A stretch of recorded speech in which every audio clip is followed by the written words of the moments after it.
अस्सलाम वालेकुम my YouTube family, welcome back to my channel Saib blog by Sabi Jafri. कैसे हैं आप सब लोग? आई होप आप सब ठीक ठाक होंगे। और आज के इस व्लॉग में मैं लेकर आ रही हूँ दराज 11/11 की शॉपिंग हॉल कि मैंने क्या क्या चीज़ें ली हैं, उनको ऑर्गेनाइज मैंने किस तरह किया है। और साथ ही साथ मैं लेकर आ रही हूँ मेरी फेवरेट डिश यानी पाई की रेसिपी, जो कि मैंने फ़र्स्ट टाइम बनाई है क्योंकि मुझे पाई की रेसिपी नहीं आती थी। तो मैंने कहा क्यों ना मैं आप लोगों के साथ भी शेयर करूँ, तो इसको एंड तक देखिएगा। तो आज मेरे पास ये आया है दराज का। ये मैंने फ़र्स्ट टाइम ऑर्डर किया है फ्रॉम दराज। वैसे मैंने पिछले साल भी कुछ किचन के प्रोडक्ट्स ऑर्डर किए थे, लेकिन इस दफ़ा मैंने किचन के नहीं, मैंने कुछ और ऑर्डर किया है। तो ये आया तो मैंने कहा क्यों ना मैं आप लोगों के साथ भी शेयर करूँ। तो देखिए ये क्या आया है। मैं बहुत मुझे था कि मैं ये मंगवाऊँगी मैं मंगवाई हूँ जब दराज पे सेल लगे। तो अब मैंने ओपन किया। हो जा।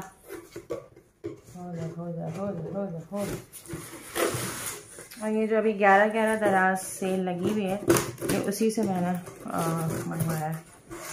मेरी ख्वाहिश पूरी हो गई दराज की। ओके, वन मैंने ये मंगवाई थी। यस, मुझे बहुत अच्छी लगती थी। मंगवाई थी मैंने, पता नहीं कौन सा कलर याद नहीं आ रहा।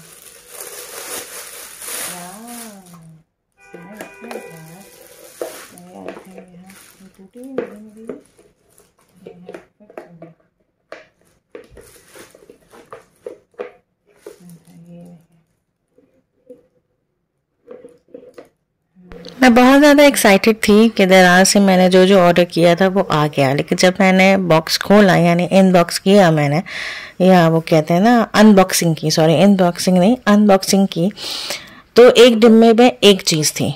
यानी एक डिब्बे में सिर्फ यही एक नॉर्मल ये वाली क्या कहेंगे इसको स्टेनलेस बकेट थी। और जब मैंने दूसरा डिब्बा खोला तो उसके अंदर सिर्फ शू ऑर्गेनाइज़र का पैकेट था।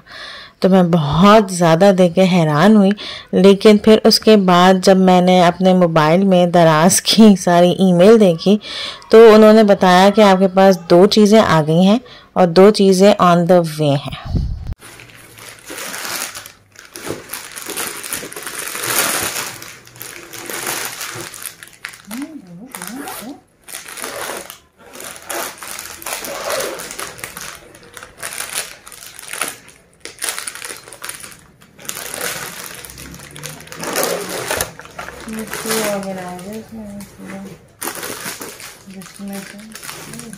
जब मैंने शू ऑर्गेनाइज़र को खोला तो उस वक्त इसकी क्वालिटी थोड़ी सी बेहतर लग रही थी, लेकिन जब मैंने जिप को देखा तो जिप का तो बिल्कुल ही बुरा हाल हुआ था। लेकिन फिर जब मैंने इसको अच्छी तरह बंद किया और अच्छी तरह मैंने खोला तो फिर मुझे थोड़ा सा बेहतर लगा। लेकिन मैं परेशान थोड़ी सी इसलिए थी क्योंकि मुझे अभी तक यही परेशानी हो रही थी कि मेरे बाकी के 2 आइटम्स कहाँ गए। तो मैंने फ़ौरन ही इसको पैक किया और फिर मैंने फ़ौरन ईमेल देखी तो ईमेल में ये नज़र आ गया था। तो फिर मैंने सुकून का सांस लिया क्योंकि मुझे बहुत ज़्यादा परेशानी हो रही थी, क्योंकि ये मैंने विदाउट यानी अपने हस्बैंड की एब्सेंस में मैंने ऑर्डर दिया था फ़र्स्ट टाइम खुद से। वरना मैं कभी भी जो भी ऑर्डर देती हूँ मैं इनके साथ बैठ के ही ऑर्डर देती हूँ। तो मैंने कहा कहीं मैंने कोई गलत ऑर्डर तो नहीं दे दिया। लेकिन फिर उसके बाद जब मैंने देखा और तो फिर 1-2 दिन के बाद ये बाकी के 2 आइटम्स आ गए थे। एक जो था वो मेरे सारे कपड़ों के ऑर्गेनाइजर थे, यानी आप अपने इसके अंदर समर स्टफ, विंटर स्टफ या कुछ भी XYZ रखना चाहें तो वो आराम से आप इसके अंदर रख सकते हैं। ये मेरे 4 पीसेस थे और बहुत अच्छे मुझे ये लगे, नो डाउट ये मतलब अच्छा लगा। मैं काफ़ी खुश हो गई थी कि चलो ये 4 मुझे नज़र आया और मे बी अब मैं इंशाल्लाह आगे भी मैं मंगवाऊँ। तो ये मुझे अच्छा स्टफ़ लगा इसका। तो मैं देख रही थी और फिर मैं जल्दी जल्दी खोल के मैंने इसी वक्त मेरा जितना भी विंटर स्टफ़ निकला हुआ था तो वो भी मैंने इसी वक्त निकाला। और ये मेरा जो दूसरा आइटम था वो स्पून रेस्ट था, तो ये स्पून रेस्ट मंगवाए थे। तो मैं जैसे कि मैंने आपको कहा कि मैंने अपना सारा विंटर स्टफ़ निकाल लिया था। तो सारा विंटर स्टफ़ मैं इस तरह रखा करती थी जिस तरह आप लोगों ने देखा कि मैं किसी बड़ी चादर के अंदर या शॉपर्स के अंदर या बस बड़ी चादरों के अंदर विंटर स्टफ़ रख दिया करती थी। तो इसी वजह से मैंने ये बैग्स मंगवाए थे, ऑर्गेनाइजर्स मंगवाए थे कि मैं अब बच्चों के यानी बच्चों के अलग और मेरे अलग, फैसल के अलग, और बच्चों के भी मैंने अपने बड़े के और बाकी 2 छोटों के भी मैंने अलग अलग किए, क्योंकि काफ़ी मिक्स एंड मैच हो जाते हैं और बिल्कुल समझ में नहीं आता कि जब पहनना चाहें तो समझ में नहीं आता कि 10 चीज़ें निकालें और फिर कहीं जाके उनका स्टफ़ आए।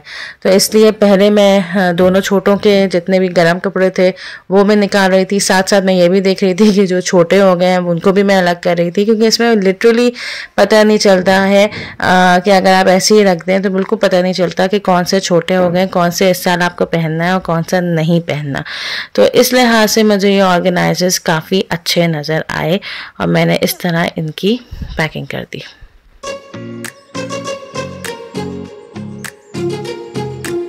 फिर आई थी बारी शू ऑर्गेनाइजर्स की। शू ऑर्गेनाइजर्स में पहले आप लोग देख रहे थे कि मेरी जो मेड्स हैं वो बिल्कुल ही अलग स्टाइल से रख रही थी और लिटरली मुझे भी समझ में नहीं आया था कि इसमें रखा कैसे जाए, लेकिन फिर मुझे समझ में आया तो फिर मैंने उनको बताया कि बच्चा लोग इस तरह आप लोग रखें, क्योंकि मैं शूट कर रही थी, वरना मैं ही रखती, मैं शूट कर रही थी, तो इसलिए मैंने फिर इन लोगों से कहा कि आप लोग सारी जो स्लीपर्स हैं या खुस्साज हैं या चप्पलें हैं वो आप इस तरह रखें। एक दिन मैं आप लोगों को अपना शू कलेक्शन भी का व्लॉग ज़रूर मैं आपके साथ शेयर करूंगी और बताऊंगी कि मैंने कहाँ से ली, मुझे किस किस्म की स्लीपर्स या शूज़ पसंद है, क्योंकि इस वाले ऑर्गेनाइजर्स में हील्स नहीं थी। हील्स मैंने सारे अपने बॉक्सेस के अंदर बंद करके रखी और जितनी भी मेरे स्लीपर्स या सैंडल्स या खुस्सास थे वो मैंने इस तरह इसके अंदर पैक करके रखे थे। तो मैं काफ़ी खुश थी कि चलो मैंने एक अच्छी चीज़ ऑर्डर की और इस तरीके से ये बंद हुई। और इस तरह वाकई में इस ऑर्गेनाइज़र से जो है वो आपकी सारी जो शूज़ हैं वो सेफ़ रहते हैं मिट्टी से ख़ास तौर पर। तो ये काफ़ी अच्छी तरह इसको मैंने बंद किया और फिर ये मेरे नीचे वाली जो शू वार्डरोब है तो उसी के अंदर अच्छी तरह आ गई थी ये। और फिर लेकर आई मैं मज़ेदार सी रेसिपी पाए। अच्छा, ये पाए मैंने बनाए थे कि जब मेरे यहाँ मेहमान आए हुए थे तो मैंने कहा मैं बना लूँ। शेयर में ऑब्वियसली मैं बाद में करूँगी क्योंकि उस वक्त बिल्कुल टाइम नहीं था कि मैं आपके साथ हर चीज़ को मैं शेयर करती। तो अब मुझे टाइम मिला तो मैंने कहा चलो मैं शेयर करती हूँ, जल्दी से रेसिपी बना दूँ, क्योंकि क्विक रेसिपी थी। क्योंकि मुझे इसलिए ज़्यादा एक्साइटमेंट थी क्योंकि मैं लाइफ में ये फ़र्स्ट टाइम बना रही थी पाए। और पाए मुझे होता था कि पता नहीं कैसे बनते हैं, क्या है क्या नहीं है, लेकिन जब मैंने बनाए तो इतनी इजी और क्विक रेसिपी है पाए की कि मुझे हैरत हो रही है। तो मैंने सिंपली प्याज में डाले अदरक लहसुन और अदरक लहसुन में डाल दिया शान पैकेट मसाला, वो भी पाए का। लोग इसमें नमक मिर्च हल्दी भी अपने मसालों से डालते हैं, लेकिन मैंने कहा मैं फ़र्स्ट टाइम बना रही हूँ तो थोड़ा सा टेस्टी आना चाहिए, तो टेस्टी होना चाहिए। तो मैंने शान पैकेट ही डाला। मैंने शान पैकेट डाले 4। मैंने 4 इसलिए डाले क्योंकि मैंने पाए 2 लिए थे, यानी अगर आप 1 पाए लें तो 2 पैकेट डालें और 2 पाए लें तो आप 4 पैकेट डालें। ठीक है, आप 3 भी वैसे ले सकते हैं क्योंकि शक्लन बहुत ज़्यादा स्पाइसी था और खाने में भी स्पाइसी था ये, तो आप 3 पैकेट भी ले सकते हैं। और फिर जब अच्छी तरह मसाला भुन जाए और फिर उसके बाद आप डाल दें पाए जो है अच्छी तरह धोकर। और आजकल यहाँ पे जो पाए मिलते हैं लाहौर में तो वो बहुत साफ़ सुथरे और अच्छे मिलते हैं, यानी उसको अच्छी तरह धोकर आप यूज़ कर सकते हैं। और फिर उसमें पानी डाल के आप भूल जाएं हल्की आंच करके, जिस तरह ये मैंने किया। और फिर जो रंगत आई है वो आई है ये, और आप लोगों को बहुत अच्छी ये रंगत लगी होगी और मुझे भी बहुत मज़े की रंगत लगी थी क्योंकि आपने रात भर पकाए। पाए की ये शर्त है कि आपको रात भर पकाने हैं पायों को। और अगर जिनको बोंग पसंद है पाए में, क्योंकि मुझे बोंग इतनी ज़्यादा पसंद नहीं थी तो मैंने बोंग नहीं डाली, मैंने सिर्फ और सिर्फ पाए लिए थे। पाए मैंने डाल के भूनकर अच्छी तरह और चढ़ा दिए थे रात भर। तो ये रात भर पके हुए पाए थे और बहुत ज़्यादा सर्दी भी थी और सर्दी के मौसम में आप पाए खाएँ, आहा, बहुत ज़्यादा मज़े के लगे थे। और फिर आप रंगत भी देखते रहे, यानी जब इस स्टेज की रंगत आए तो समझें आपके पाए बन गए। तो ये था मेरा आज का व्लॉग। आई होप कि आपको पसंद आया होगा। So till then bye bye, see you tomorrow.